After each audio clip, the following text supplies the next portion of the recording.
गांव की अंधेरी रात थी। हर तरफ सन्नाटा था, लेकिन एक स्ट्रीट लाइट के नीचे 16 साल का अमन अपनी पुरानी किताबों के साथ बैठा पढ़ रहा था। उसके घर में बिजली नहीं थी, मगर उसकी आंखों में सपनों की रोशनी किसी शहर से कम नहीं थी। दूर खड़ी उसकी माँ उसे देख रही थी। आंखों में आंसू थे, पर चेहरे पर गर्व भरी मुस्कान थी।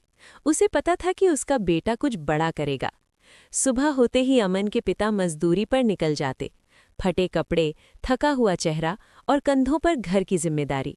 गांव के कुछ लोग ताना मारते, आईएएस बनेगा, पहले घर का खर्चा तो चला लो। अमन सब सुनता, लेकिन कुछ कहता नहीं।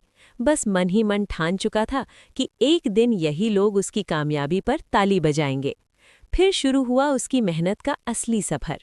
रोज सुबह 4 बजे उठना, अखबार पढ़ना, स्कूल जाना, रात को फिर उसी स्ट्रीट लाइट के नीचे घंटों पढ़ना। हर दिन कैलेंडर पर एक तारीख काटते हुए वो खुद से कहता, एक दिन मेरा भी आएगा। उसके पास न महंगी कोचिंग थी, न बड़े शहर की सुविधाएं, लेकिन उसका रूटीन पत्थर की लकीर था। समय बीता और यूपीएससी का पहला एग्जाम आया। अमन ने पूरी जान लगा दी, लेकिन रिजल्ट में उसका नाम नहीं था। स्क्रीन पर नॉट क्वालिफाइड देखकर उसकी आंखों में आंसू आ गए। उसे लगा जैसे सब खत्म हो गया। वो चुपचाप घर लौटा।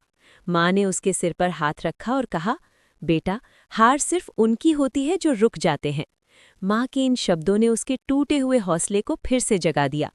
इस बार अमन ने पहले से भी ज्यादा मेहनत की।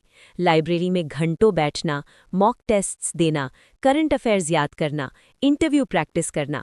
उसने अपनी पूरी दुनिया सिर्फ अपने सपने तक सीमित कर दी। उसकी उंगलियां नोट्स लिखते लिखते छिल जाती, आंखें थक जाती, लेकिन उसका इरादा नहीं थकता था। फिर वो दिन आया जिसका इंतजार पूरे परिवार ने सालों से किया था। रिजल्ट स्क्रीन पर नाम चमका, अमन शर्मा, आईएएस सिलेक्टेड। कुछ पल के लिए अमन को यकीन ही नहीं हुआ। उसकी माँ खुशी से रो पड़ी। पिता के हाथ से मजदूरी का बेलचा गिर गया। जिन आंखों में सालों से संघर्ष था, उनमें आज गर्व और सुकून था। कुछ महीनों बाद अमन अधिकारी बनकर अपने गांव लौटा। वही लोग जो कभी उसका मजाक उड़ाते थे, आज तालियां बजा रहे थे। अमन की नज़र उसी पुरानी स्ट्रीट लाइट पर गई, जिसके नीचे बैठकर उसने अपने सपनों को जिंदा रखा था।